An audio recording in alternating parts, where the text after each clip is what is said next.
Good morning, everyone. This is Curtis Hawks with Insurance Agency Marketing Services. And I want to thank everybody for taking the time today to be on the call with us. We've got some really interesting stuff that we're going to be covering today. We've got John Salomon, who's going to be on this call, and I'll chat about him a little bit more here in a couple of minutes, but he is one of the prolific minds out there in the life insurance space as far as his knowledge, experience, et cetera. And we'll be doing a deep dive into analyzing life portfolios today.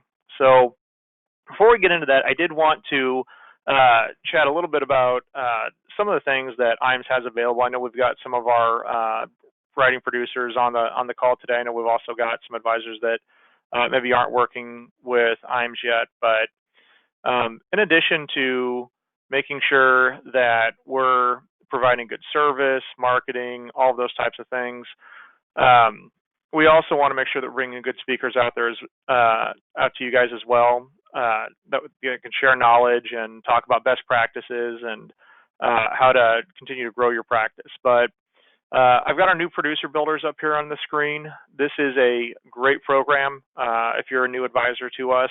It's a great way to have IAMS partner with you on your business. You can see that we've got a variety of ways that we can do that. And really, the way that we design this is no matter where you're at in your business or where you want to go, we're here to meet you where you're at. So we've got a variety of options up here on different things that you can take advantage of. And if you've got an idea of something that you want to chat about, then certainly feel free to reach out to us and let us know.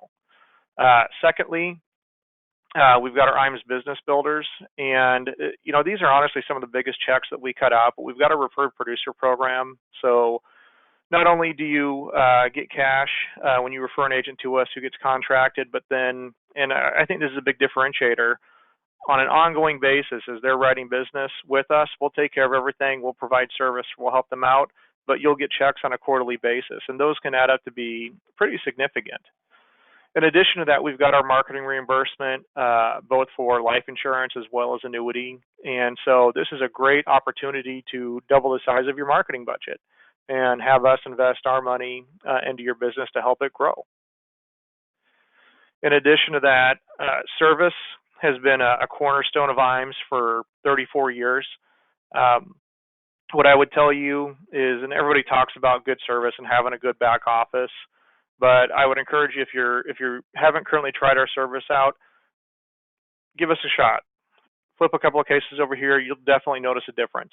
We take a very proactive approach to what we do, whether it's in the design phase or whether it's following up on your business once it gets to the carrier. And if anything that we've learned this year with the pandemic is having somebody on your team, on your side, hammering the insurance companies trying to get it pushed through as they're all working remote is critically important to get cases pushed through in a timely manner.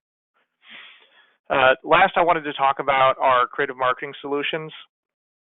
So COVID has certainly impacted the industry. It's impacted how we market, the options that we have available, as an example, even on the life insurance side with a lot of the COVID guidelines and modifying underwriting guidelines.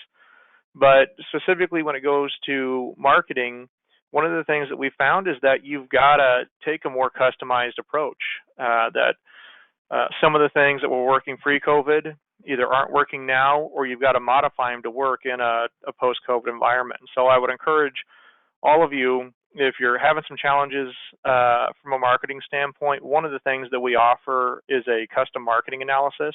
And so what you can do with your sales director is go through what your target market is, how you're currently marketing, what you want your business to look like, and then they'll take that and the creative team will actually put together a marketing plan for you with recommendations of, okay, based off of your area, your target market, here's the population density of those individuals, here are the different options that will generate those types of prospects, here's what the costs are, here's what we think the ROI are, but it gives a significant amount of clarity to your overall marketing plan, and we found it to be a very, very useful exercise for a lot of advisors all over the country.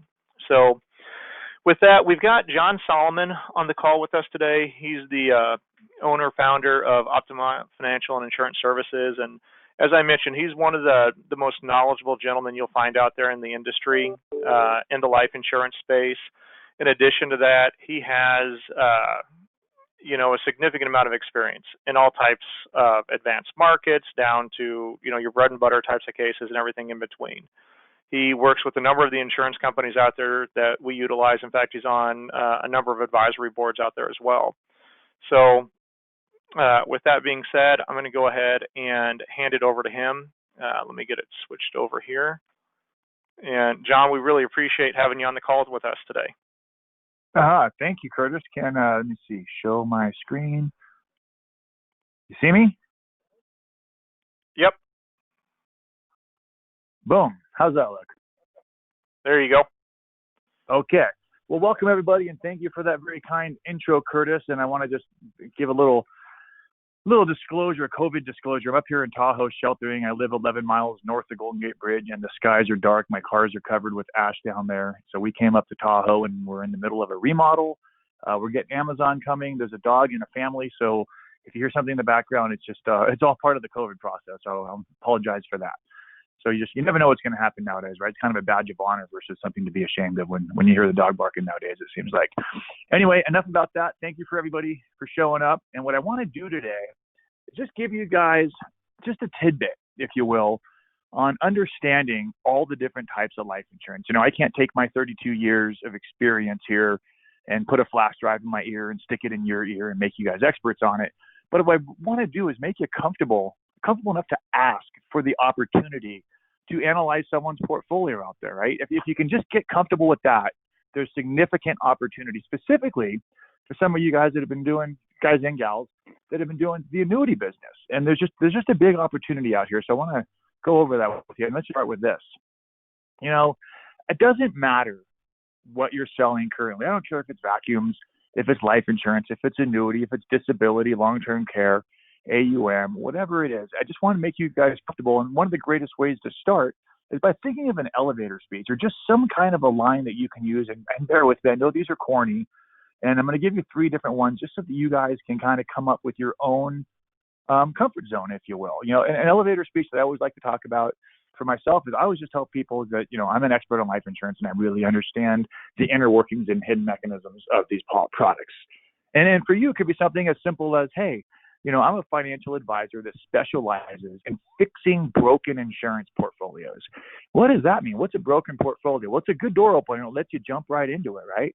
Or how about something along the lines of, I sell life insurance, not the kind you've ever seen before. And what does that mean? The kind you've ever seen before? It can be something as simple as, hey, the new products now have chronic and critical illness riders. And the old ones, they didn't.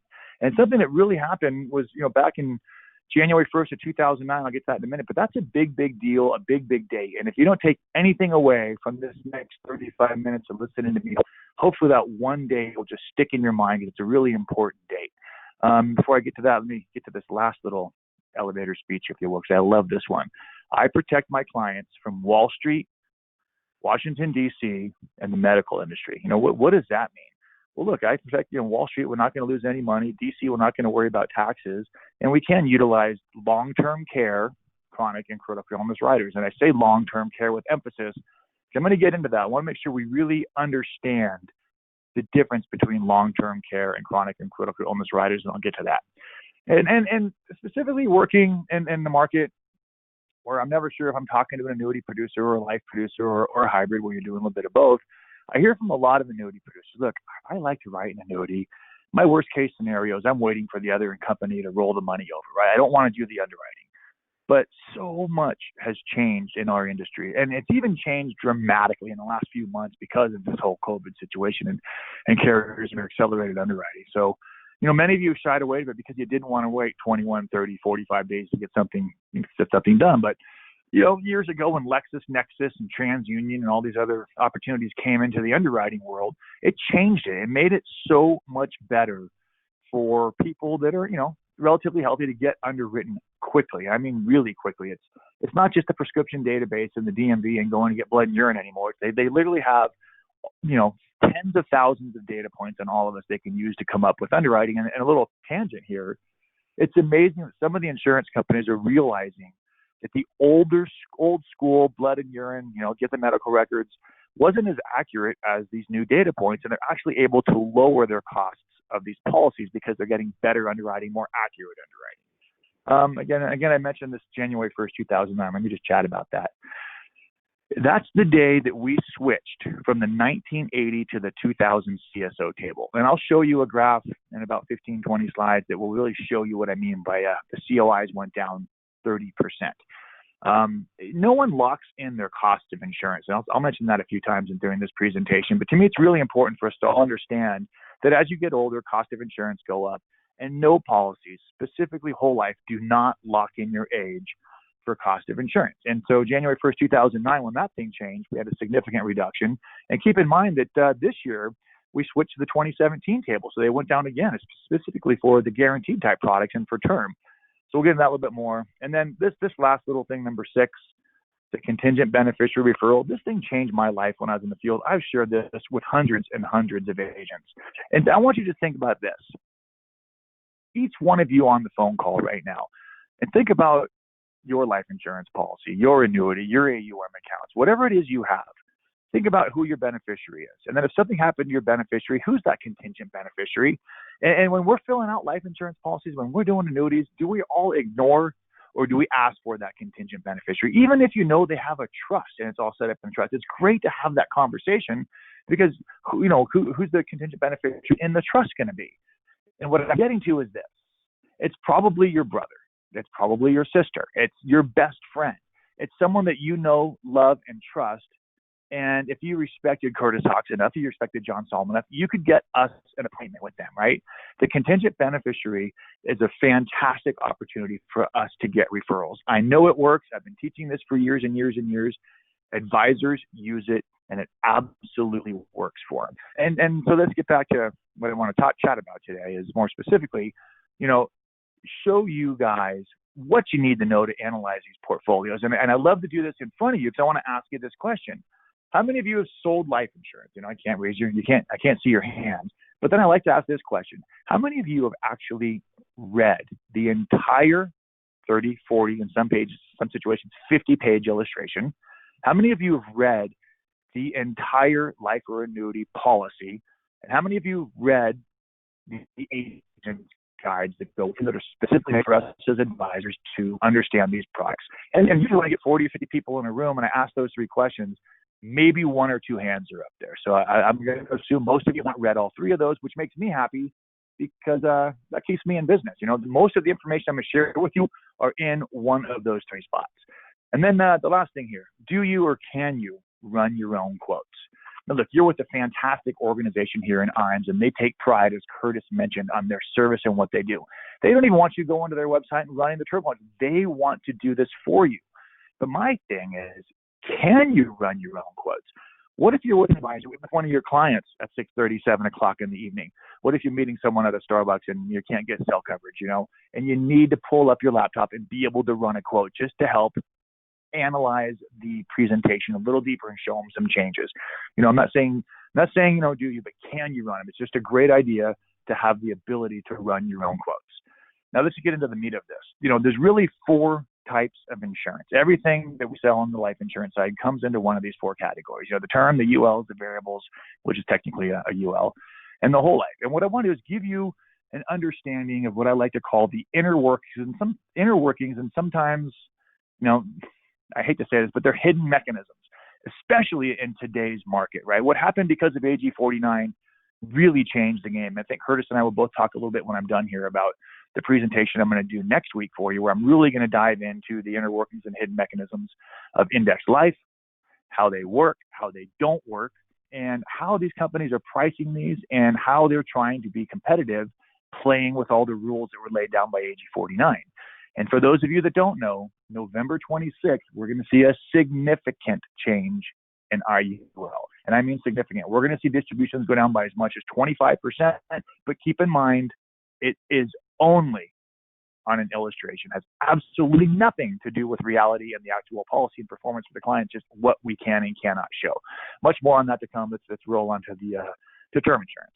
And what I want to talk about when it comes to term insurance is, what it is and what it is not, and that it's not a commodity. How many of you actually do annual reviews with your policies, even the term people? I'm here just to call them all. 10 years goes fast with that policy. And I want to make sure that we all understand that keeping up with our clients is going to keep the business in our own basket, if you will. And I want to talk a little bit about the fact that term, like I said, it's just not a commodity. I love this line. Your client needs to decide when their insurance coverage is going to end, not the carriers. You don't want to be stuck with a banner policy. I've had so many people call me and say, and my guy's now got diabetes and he's got cholesterol issues. What do we do? Well, he's going to have to buy a substandard policy somewhere because, it's convertible, but it's convertible to a policy that's not even for sale. And I'll get into some of that. I'll actually show you some conversion privileges. But what really happened to term? Why is all this such a big deal to me nowadays after 32 years in the business? And this goes back to the turn of the century when we were all worried about our computers blowing up in 2000, right? Well, back then, at that same time, we had something called AG30. And what happened with AG30 was, think about back then, 20 years ago. What was going on? We had Secure Quote and all these different companies starting to sell a tremendous amount of life insurance on the internet. And they did not want to go change their pricing because they were making a lot of money and selling a lot of product. So when AG30 came along and it increased the reserve requirements on term insurance, what did the actuaries do? Well, they didn't want to change the pricing, but if they had to put more money aside in reserves, they decided, hey, let's change the conversion privilege because that protects us. And by changing conversion privileges, they really handed it to a lot of you. I can't tell you how many people that I work with and have worked with for years and years and years that have been bitten by this. But one of my best friends in the business, one of the top producers in our business, this guy's a consistent $1 million producer. I went to high school and I went to college with this guy. He called me up back in January, and he had a personal situation. He goes, hey, I've got this $1 million term policy. I need to convert it. And I knew when he bought it, and I said, bud, that's not convertible anymore. And he's like, what are you talking about? Here's a guy that's a top producer. I had no idea. I get those stories all the time of people that have term, they get ill, and they can't convert it. The cheapest term is not the best. Term is not a commodity. And I want you to think about a couple things that, if someone has a 20-year term policy and they're 5 years into it, go show them a 15-year, show them a new one, and talk about the conversion privileges. If you look at AIG, Lincoln, even Genworth, because they haven't been gone too long, and Banner, those four companies have a tremendous market share in the term market. And if you show them some of the other companies out there that A, have better conversion privileges, or now they have chronic and critical illness riders on. I'm not a huge fan of those just selling it. In fact, in California, every one of those policies says right in it, hey, this is not a reason to buy this policy. This is a life insurance policy. We all need to know that these carriers are revenue neutral as to whether or not you use those policies. They're not just there to give away a bunch of money. The companies don't really care if you use them or not, because it's not going to cost them any more money, actuarially speaking, because they're revenue neutral. If you're that sick to qualify, they probably would have paid a death benefit on them anyway.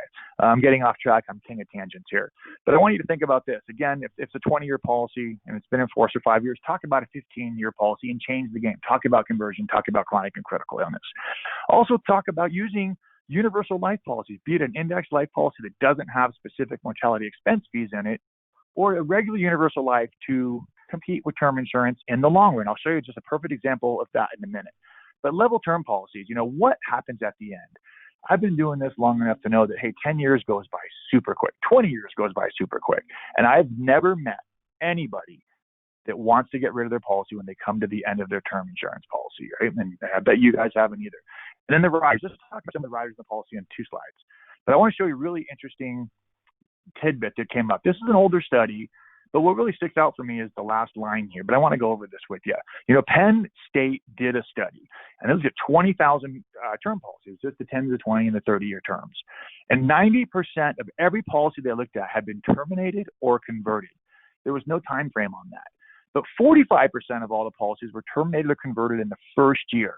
What's really interesting to me is this. I've been saying for years, hey, only 3-4% of these policies actually pay a death claim. They're saying that only 1% of all term insurance resulted in death claims. To me, that was very interesting. And if you look at it, it has a lot to do with this. It's just the pricing in the long run. A 10-year policy, it looks cheap, but it's actually 117% of what the CSO table. The 20 years are 106 and the 30 years is 98. It only looks cheap, but when you compare it to the actual cost inside, it's not an inexpensive product from an actuarial standpoint, looking at the actual numbers. So let's think of it this way. The value of the term insurance is in the conversion verbiage, right? It's not a commodity. If someone bought a policy that's cheaper than, another one, they're saving a few bucks, but they're not insuring their insurability. And it's so important because I could tell you story after story after story. And what it is, I put this up here for a reason. There's very few companies that guarantee conversions to their entire portfolio. And luckily for you guys, you're on a call with IAMS, and their marketers are very well versed and understand this, right? We don't want to go push the cheapest product to someone. And what I do when I do my webinars, my seminars, when we get together, I'll put up 10 or 15 of these conversion privilege verbiage systems. I pulled statements that I pulled right out of the policies. And if you just read the first one, the new policy will be subject to the rules in effect. Just right there, rules in effect, meaning they can change the company rules and do whatever they want with these policies, right? So it's very interesting when you read these things, because they're obviously written by attorneys, and they don't really know. You don't really know what they're doing. The clients certainly don't know what their intention of these things are, right? You may convert up to the face amount shown in the table of values, and what you want to see is something that says right at the end, to any permanent life insurance policy then available from us, but you don't want to see that word for conversion.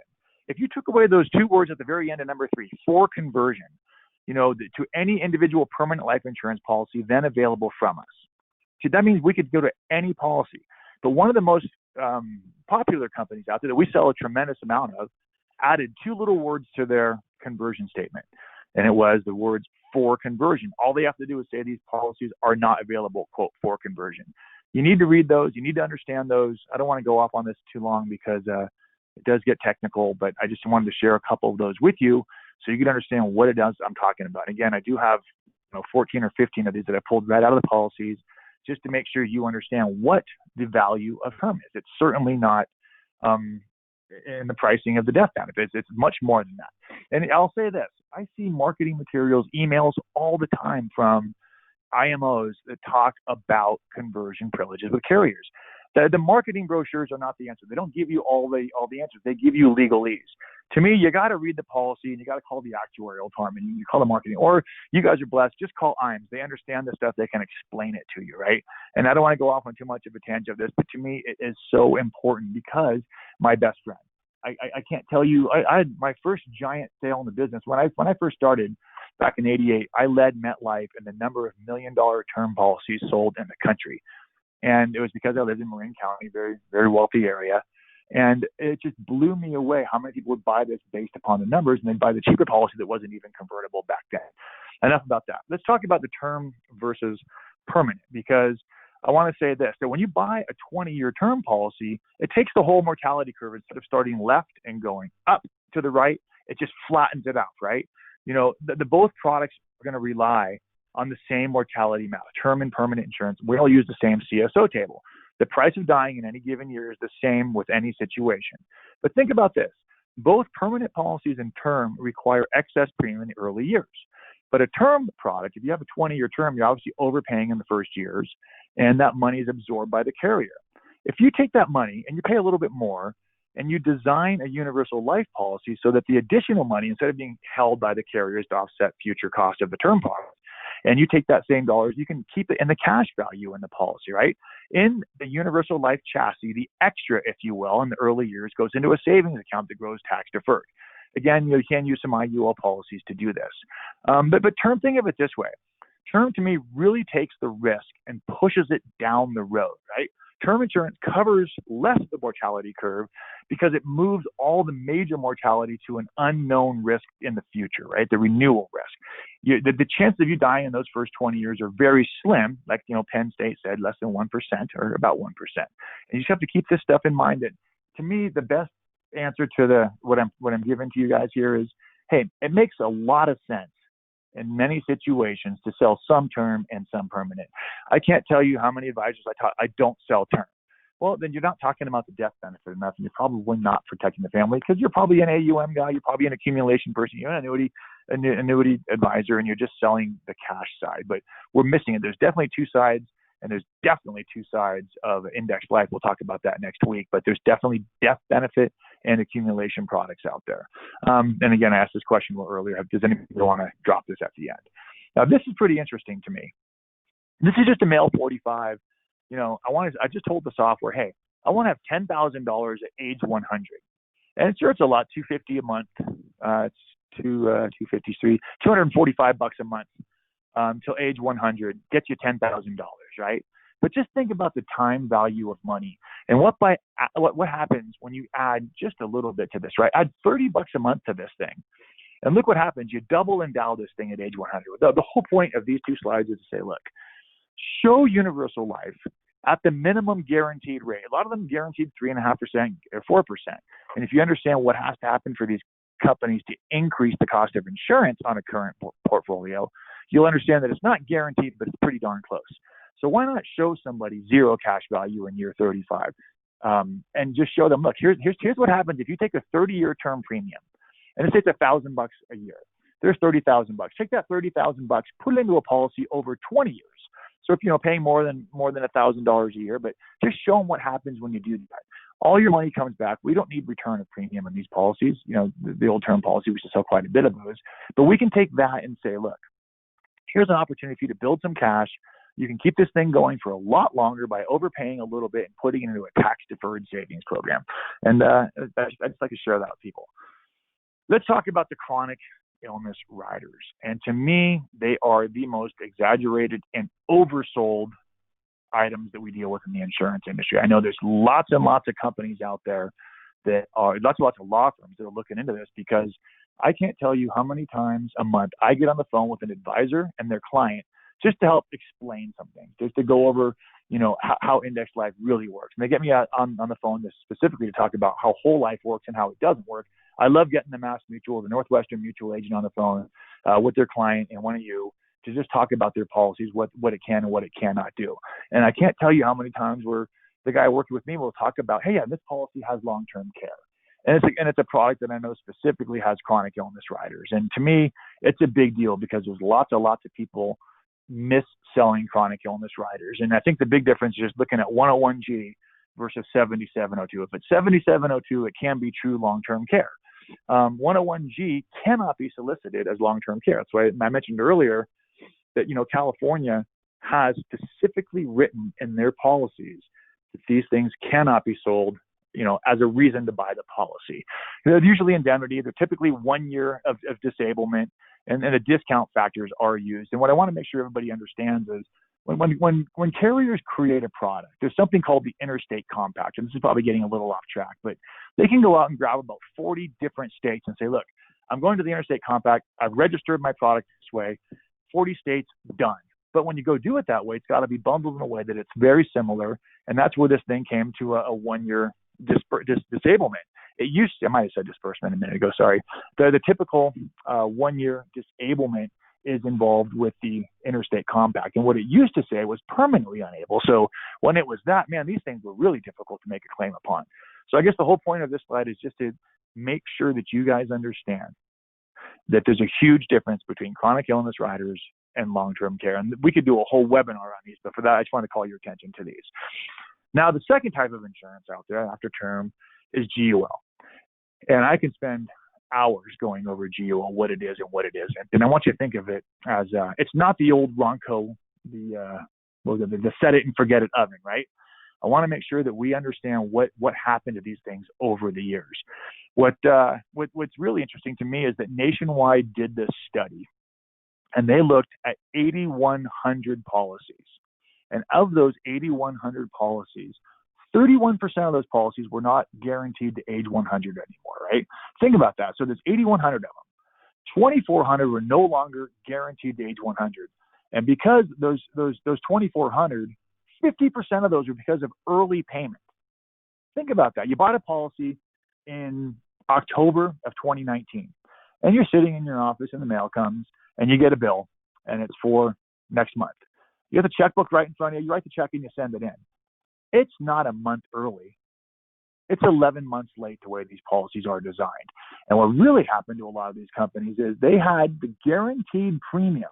The amount of money it took to guarantee this benefit at age 100 or 120 was sometimes less than target, and they had a 2-year rolling target, so they'd send the money in. So just by definition, they were designed up with some sneaky situations that really threw these death benefit guarantees off, and it really messes things up. You can talk to your IMS marketers and get more detail on this stuff, but to me, the big takeaway is you need to understand what these policies are and what the guarantees were set up on. And if you run into someone, don't assume that, hey, I bought this GUL 10 years ago. I was 10 years younger. Hey, let's get an in-force illustration on that because you're 72 right now. Let's make sure that when you bought that thing when you were 62, it's still guaranteed to age 100. Because if you missed it, if you paid early, or if you paid more than 31 days late, those are going to go away. And I'll get into a little bit as to what happened because there's a couple of different types of guarantees on these. And what really happened was we had a change in the industry, and the actuarial guideline came out and said, hey, we need more reserves. I mean, just like we did back in 2000 on the term. And so the actuaries got a little creative, and they created things called shadow accounts and different ways to price these products to make it so they would have lapse supported pricing in there. And there's two different ways they came up with it. One was specified premium, one was a shadow account. And they worked a little bit differently, but timing was everything, right? Many products, they don't even have a catch-up period. If you miss it, you can't even come and say, I paid that payment early. How much is it going to cost me to make it up? And some have zero catch-up periods, and some of the times it's 4 to 6 times the premium just to get back to the guarantee. So they're kind of lapse supported, if you will. And what really happened was it was AG38 that came in, and they just changed the reserve requirements. And I'm going to say this, the actuaries, they got noble and they got scandalous with this lapse supported pricing. It was very, very interesting what they did. The actuaries didn't feel that they needed to have these higher reserves. They thought they were doing everything great. They were within the comfortable guide, the comfortability of their own companies. So they didn't do much in terms of changing policies. They didn't want to go out and say, hey, if we're getting forced to change these reserves, we're not going to go out there and change the pricing of these policies. They just came up with different ways to price the products. And again, I don't want to get too much detail on this, but here's the takeaway on GUL. Get an in-force policy. If someone has it, get the in-force and make sure it's still guaranteed. Specifically when it comes to talking about some of the older UL policies. We used to have, when I was at the company called Ameris back in Aviva, we had this dial a guarantee. You could dial that thing to any place you want, but if you paid 31 days late, it was gone. If you paid 30, or if you paid 1 day early, it was gone. So 1 day early or 31 days late, the guarantee was just gone. And think about this too. Well, a big potential with these products and their timing is that what happens before someone dies? They're usually sick. If it's the bill payer, if it's the male or the female, if the spouse takes over the finance. If they miss it, they could lose their guarantees. Read the brochures, make sure you understand how these things work. And more importantly, the takeaway here is get an annual statement from the carriers and make sure that they're still guaranteed, all right? And I want to give a quick tidbit on VUL. After Friday, we're not top of the market anymore, but just think about where we are as a whole in terms of risk. Many, many people will say, hey, I've had a variable life for years. I've absolutely won. I'm a little worried what's going to happen. And I think it's reasonable to say that most clients, if they really understood the upside potential of index life and the downside potential of variable life, they would probably get into it a little more and show us some different opportunities. So look at this here. What this shows you, what happens when the market tanks and you have variable life. In this situation, we have the face amount equals the net amount at risk plus the cash value, or the mutual funds, if you will, the separate account as it's referred to. So we start off, hey, we got $500,000 in insurance, and we have $500,000 in accumulation. What if the market tanks? There's so many things that happen in a variable life policy that advisors rarely think of, and clients have no idea. Market tanks 50%.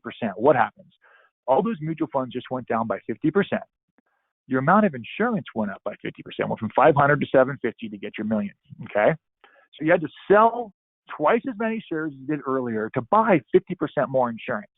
So even if the market, went down 50% and up 100% the next year, you wouldn't be anywhere near where you were because you had to sell so many more shares to buy more insurance. And to me, just by doing this on a napkin with someone explaining to them the risks of it, that's what's amazing. And if it's older than a January 1st, 2009 policy, it's on a 1980 CSO table where the cost of insurance are significantly higher, so they're buying more insurance. And again, this is another thing I could talk about for a long time. But I just want to point this out to you that when you see a variable life policy, this is just something you want to explain to them. Hey, you've won. You've done really well. Let me show you what these index policies do. We have upside potential but we don't have any of the downside risk. And it's a perfect opportunity to talk about variable life in a whole new light. We won, let's move on and keep the winnings, right? It's kind of like walking away from blackjack table, which I've never figured out how to do. And this is just the last little note I was talking about the CSO table. And in general, you can see from this line here on males, it's about an average of 30% cheaper all the way up to age 81. Then it's, 20%, 15%. When it gets up to the 90s, we're not writing anybody over age 75 anyway. So you can see it's pretty much a 30% discount for any policy that was written before January 1st, 2009. Okay, the last one, the whole life, right? This is where I get into it with a lot of different advisors who want to talk about it. What whole life is and what whole life is not. And I love this sign. It's a little blurry, so I had to stretch it out. But to me, this is really what explains the difference between the UL guys and the whole life guys, right? If you're an advisor selling whole life, you think universal life is no good. If you're a universal life advisor, you think whole life's no good. It's literally the Hatfields and the McCoys. And let me just talk about, I'll give you a good, comfortable analysis of it from 50,000 feet just to make you more comfortable. They'll make you guys grab an in-force illustration from somebody, get it over to IMS, and let them help you with it, okay? So I want to say this. We all know whole life is full of guarantees. But guess what? Guarantees are expensive and risk is free. For the amount of risk you take in a UL, to me, the upside potential is absolutely worth it. And whole life does have guaranteed premiums and guaranteed death benefits. And I get into this with Mass Mutual guys every day. It's not guaranteed level cost of insurance. The premiums don't go up, but your actual COIs go up. What's the biggest problem with whole life? Their annual statement, which I'm going to show you my annual statement here in a minute, they don't show all the numbers. Why does whole life get to pick on universal life? Because our annual statement shows every single dollar where it went. Whole life, you don't get that at all. You can't see the COIs going up, but they absolutely do.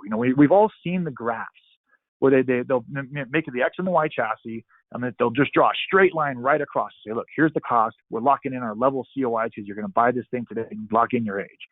That's a half truth. It's kind of rubbish, actually, because you're not locking in your COIs. You're locking in the premium.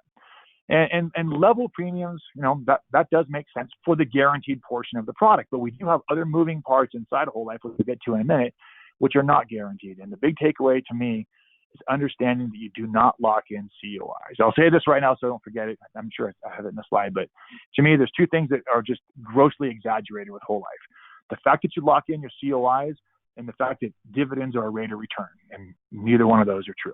But first, I want to show you this. This is a policy I bought it myself years and years and years ago, 28 years ago now. And if you look at this, this is my whole life policy I bought from MetLife, and I bought it in November to make sure I qualified for the trip to Hawaii, and I did. But this is just interesting to me to take a look at this. And I still have this policy because it's worth $1,000 a year for me just to show this as to what really happened. Because one of the things whole life guys love to bash is what happened with universal life in the 90s, right? Well, we all bought this thing. We all know that 1988 interest rates on homes were 15%. So we were illustrating these things at crazy high numbers. And unfortunately, universal life was never max funded. It was always sold at target. In fact, this $1,200 whole life policy, I put some money into the paid up additions. But had I bought this policy had I bought this death benefit in a universal life instead of whole life, it would have been about $700. And if I did that at target, it would have absolutely blown up and be gone. Whole life was designed to be more overfunded, if you will. So whenever I get into it with someone that talks about how UL is horrible because it blew up in the 90s, I'd say no. If I took this $1,200 and I put it into a UL, I would have a lot more cash than I do on the whole life policy. End of story. And I'm going to show you guys what happened to whole life and what happened to universal life, because it's apples and zebras, literally apples and zebras. But let's take a look at this.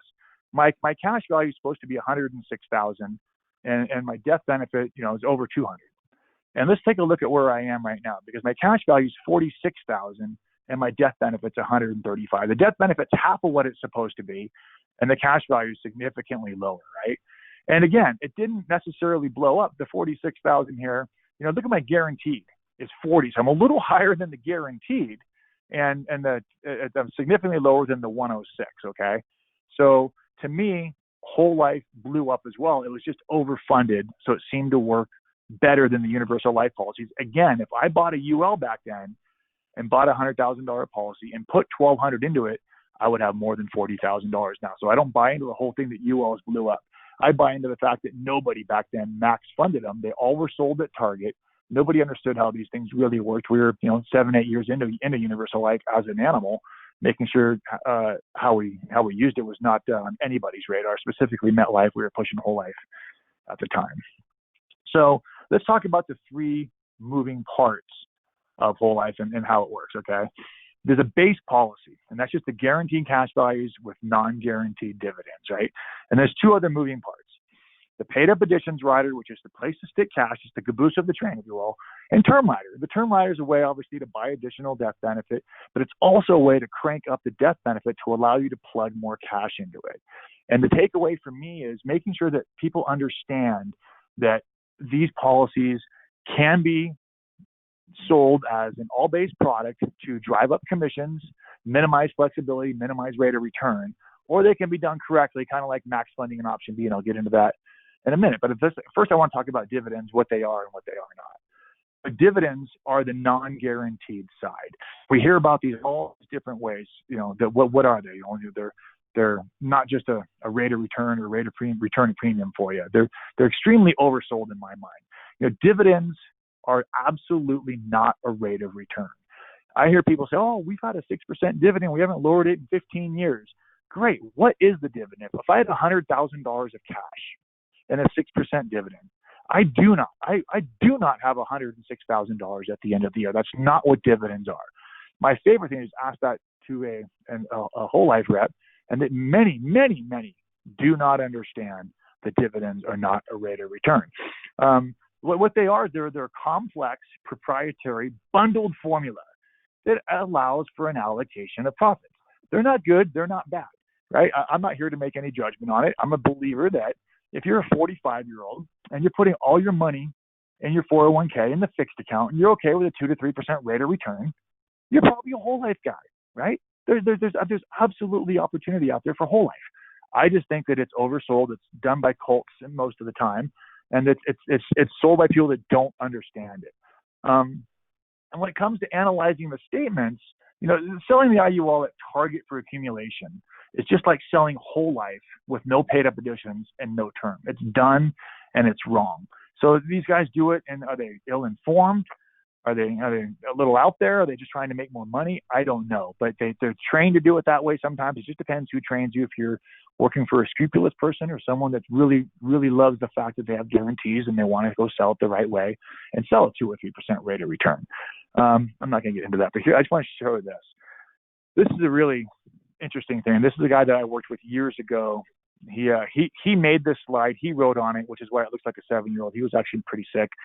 But I just keep this because it's kind of nostalgic to me. But in this situation, you can see that $15,000 is in the whole life and in the base. It's the base, if you will. That's the commissionable part of $50,000. $34,000 is going to paid up additions. Here's the takeaway. I just want you guys, when you see a whole life policy, get the annual statement. And they're not much. This is what it looks like. It's not like a universal life policy where you can see every premium load, every cost of insurance, every per unit charge. This is just what the annual statements are. You saw my annual statement a few slides back from MetLife. They don't tell you what all the fees are. You can't see them. Now, there's been court cases where the whole life companies have been sued, and they actually disclose what happens. They have big sheets internally on what all these numbers are, what the cost of insurance are. They don't disclose them. They don't send them out. It's not part of their deal. So that's a whole different ballgame. But the point to me is just understanding that if we all would just put the client first, the carrier second, we would all be taking care of them. Let's do what's best for our clients, right? These policies need to be blended. They need to be sold correctly in order to work. And they can work like an IUL because they need to be sold properly. I think that's the next slide. But yeah, blending, an index life policy using option B, max funding on an IUL is similar to adding the right amount of term insurance and the right amount of paid up additions to a base policy, okay? And let me just kind of go through this. Many selling systems are out there, and they're talking about option A versus option B, right? The agents are sold thinking that, hey, A is more expensive because that B is more expensive because you start at the same death benefit. The best part about option B is you have to start at a significantly lower death benefit, hence the fact more money gets put in these policies. And if it's sold incorrectly, companies aren't going to intervene and tell you, hey, you sold this wrong. They don't play that game. They're not watching what's going on.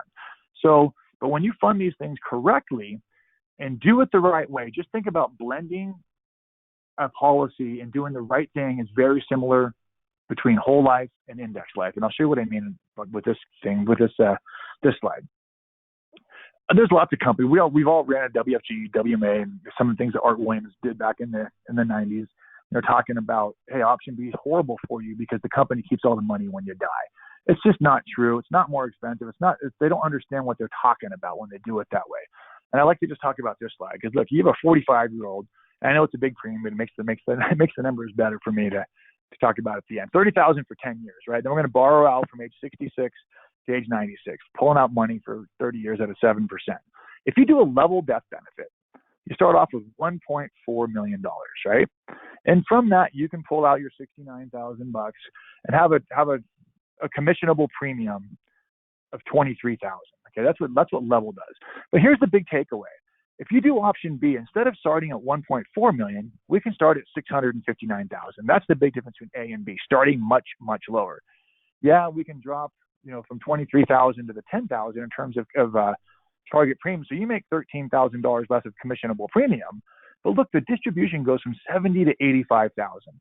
So for an advisor to make, an extra $12,906 in 1 year, it costs the client $15,000 for 30 years. So you making that extra 10 grand cost the client $450. Is that the right thing to do? No. This is what you need to understand about the difference between IUL and whole life is that it's significant that we do it this way. And the disadvantages of whole life to me are there's not a big return on the cash value. Guarantees are expensive. Risk is free. There's no disclosure on the loans. And when you borrow money out, yeah, you can get a wash loan, but the loans are still accruing.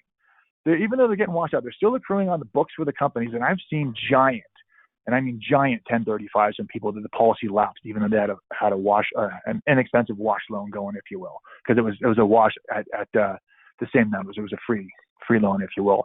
If you have any questions about it, we can chat about that. And make sure this, when you're looking at a whole life illustration, I throw number 5 in there. Make sure premiums are not assumed. When you see a 10 pay, sometimes it says there'll be a little asterisk in year 11 that just shows we are assuming that on the guaranteed column, these premiums keep going. That's just a little tidbit I keep in there just to make sure that whenever you see a 10 or 15 pay, make sure the guaranteed column does not show that the premiums are going to continue.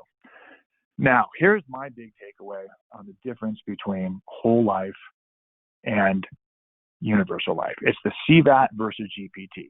If you understand what CVAT and GPT are, then that's awesome because not many people really do. The big difference is in the corridor. And if you take a look here, on a male 45, you have $1, right? If for every $1 that you have in there on a 40-year-old, you got to buy about $3.50 of insurance on whole life, and you got to buy $2.50 of insurance on universal life or GPT, if you will. The big difference between GPT and CVAT is the corridor is smaller with GPT. You get to buy less insurance for the same premium. When you're buying less insurance and your cost of insurance is lower per unit, you get significantly higher cash values in universal life. That's the big thing. GPT was designed for universal life. CVAT is how whole life works, all right? That's the big thing that I put on the first slide talking about January 1st, 2009, CVAT versus GPT, and of course the contingent beneficiaries. And I want to say, talking about, this is something that comes up all the time with the Nelson Nash and Pam Yellen talking about be your own bank, right? It gets into the whole non-direct recognition versus direct recognition. Borrow money out, it stays in the policy, you still get your dividend. There's no magic pixie dust that you can sprinkle on your policy that says, hey, we're not going to adjust our dividends even though you take all the money out. I've actually had people tell me, oh, the whole life companies want you to take all the money out. It doesn't matter to them. I mean, that's how these guys are trained. They don't understand that, yeah, just because your dividend doesn't change, your dividend may not be as high as a direct recognition policy. And I don't want to get too much into this. If you guys ever get into this type of a situation, just understand that I believe there's a map from California to New York, and there's just many different ways to get there. And that's what direct recognition versus non-direct recognition are. There's no one absolute when it comes to buying a policy that has direct recognition or non-direct recognition. I just think it's a great marketing ploy to say, hey, this has non-direct recognition, meaning you borrow the money out and your whole life is not going to change its dividend scale. And this is something I really like to talk about. I've got many, many of these things. Unfortunately, Mr. Blease died back in 2014. But what he had done for years and years and years was take a look at the actual performance of policies versus what had actually been promised at the beginning.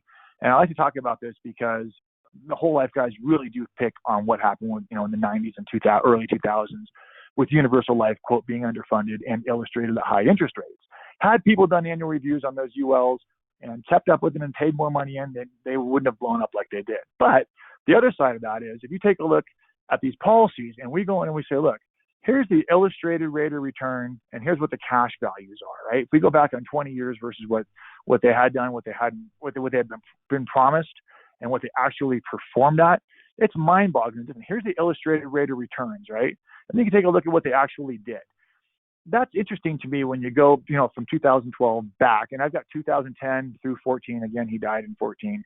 And it's just interesting to me to take a look at these things when whole life guys say, look, these things didn't blow up. They didn't go away. Yeah, but you paid a lot more in, and there's a lot more cash value in there. So they didn't blow up because you paid more than you would have into a universal life. Again, in a quick 45-minute presentation, I can't get into all the specifics and details and make you an expert on these, but I want to just give you some talking points so that you understand that everything that you hear is half the story, right? You want to get to the other side of it and understand that, yes, these things were illustrated much higher. They didn't perform, but they had enough money in so they didn't go away. My death benefit's half, and I'm just above my guaranteed rates on my own personal policy. And that was a quality company. Again, I mentioned this a little while ago talking about, whole life. Do you lock in your COIs? No, you don't lock in. The whole life advisors, they always talk about increasing COIs on universal life. That's what every New York life agent was just trained to do. They bash universal life, they bash IUL, and they talk about increasing COIs. And guess what? They increase on their policy, but you just can't see it. Again, Nelson and Pam, all they want to talk about is how universal life, the cost of insurance goes up. But, don't you want to get the Paul Harvey here? We want to know the rest of the story. We need to understand what really happens. And that's what I like about this slide. And if you take a look at this, they're 100% right. The cost of insurance absolutely goes up, right? It goes from 10 cents to 28 cents. And if you take a look at this situation here, if you have $1 million death benefit and you have zero cash, you're buying $1 million. You got, your 10 cents per thousand. So you're spending $1,000. And what do they all say? Look, your cost of insurance goes through the roof. It triples. But look what happens in reality. We're going to build up a lot more cash so that we're buying less and less insurance. So I'll say that hopefully this makes sense. The increase in the net amount at risk is much lower than the increase in the cost, right? So in other words, you're buying so much less insurance, even though the cost goes up. Look what happens. Your actual out-of-pocket went from 1,000 to 280. So Nelson and Pam are right. Yeah, your cost of insurance went up, but guess what? Because of GPT, the corridor's smaller. We get to buy less and less and less and less insurance as you get older.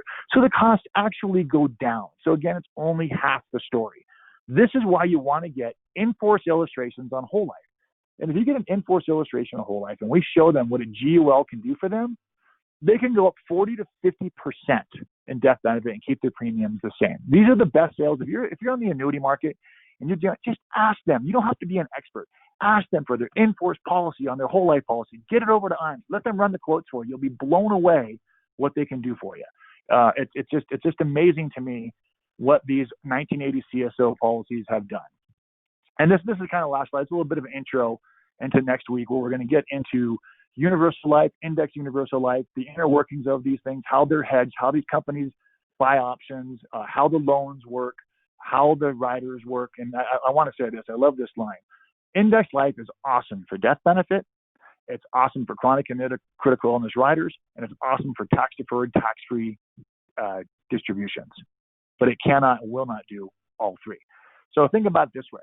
What's the best place to put your money? Whatever's going to give you the most after-tax income. And I want you to be open-minded next week. Don't just think about traditional planning. I want to show you how to minimize the risk. If you minimize the risk in any investment, there's only two ways to do it: time and diversification, right? The best thing about time in life insurance is if you don't have it, you get the death benefit and you get an awesome rate of return. Diversification, we have plenty of different places to put your money inside these policies to get the diversification. This next week's going to really focus on the tax-favored part of index life as opposed to the death benefit side of it. I'll make sure you guys all understand safety, liquidity rate of return on these policies and all the fees. Talk a little about Social Security and just talk about the taxes on it. And Curtis, with that, because of the time issue, I want to be respectful of the hour. So I think I'll just turn it back over to you right there. Okay. Well, John, I appreciate you taking the time to be on the call today. And I know we covered a lot of ground in an hour, but I hope what everybody's seeing on here is that there is a lot more to life insurance than I think a lot of people realize. And, the team over here is obviously very, very well versed in all aspects of life insurance, but give us a call. If you've got a case, if you've got a prospect, give us a call. We want to talk to you about it and go through and figure out what the best options are for your clients. I would also tell you, too, next Monday, the 21st at 11 o'clock Central Time, we're going to have John on here as well. Again, it's going to be a great presentation. IULs are some of the best vehicles that you can look at for accumulating cash on a tax-advantaged basis, but there's a variety of factors that you have to look at. In fact, I think one of the things John has told me in the past is a bad product designed very, very well is better than a good product designed poorly.